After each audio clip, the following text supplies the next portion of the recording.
I wake up in the morning, I don't think, am I motivated to go do what I'm supposed to do? No, I don't think about it for 1 millisecond. When the alarm clock goes off, I have no thought about whether this is easy, whether this is hard, whether I want to do it, whether I don't want to do it. None of that matters. It's an emotionless, thoughtless discipline. When the alarm clock goes off, you get up, you get out of bed, and you go do what you're supposed to do. I don't care how it feels. I don't care if it's easy or hard. It doesn't even matter to me. It's just a reaction, it's a discipline, and it's life. And that's the way I choose to live my life. It is not what you perceive about me. It's what I perceive about me.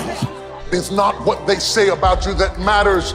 It is what you say about you that threatens your destiny. You will never be defeated by what they say about you. You will be defeated by what you say about you.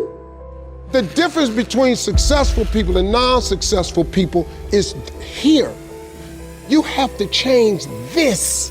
So if you're at a place in your life and you ain't happy with it, you have to change some things. But you have to make a conscientious decision that you're going to change. And it's not dependent on anybody else. It don't matter what your mama think. It don't matter what your coworkers think. It don't matter what your siblings think. It don't matter what your children think. It don't matter. They have nothing to do with it. This decision is yours and yours alone.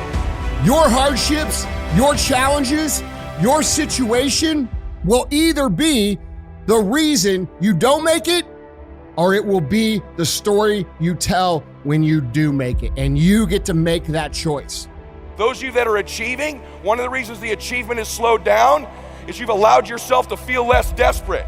When you were broke and starting your business, or when you were brand new in your relationship and you were desperate to get her to love you or desperate to get him to love you, you took massive, big action. How many of you are moms in the room? Raise your hand. If you woke up tomorrow morning and your baby wasn't in their bed, would you be desperate right away, yes or no? Big time desperation. You wouldn't be thinking about what you need to do. You'd be acting, wouldn't you? You'd immediately make the decision. You'd take massive action. You'd search the house. You'd go into the street because you were desperate.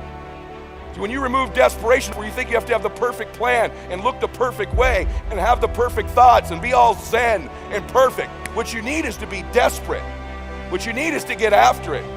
Your imagination, you're the only one can see it. You're the only one can see it. The problem with your imagination, though, is you tell it to the wrong people. How many times have you had this really incredible idea and you took it to your family and your friends? You shared it with them and they shot it down.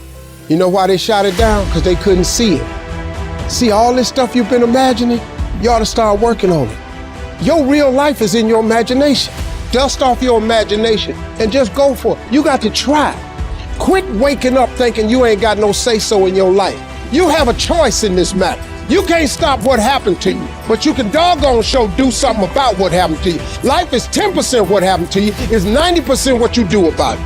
I don't care if you have to inch your way day by day, even if you have to get down and it hurts and it's hard and nobody can see what you're really going through.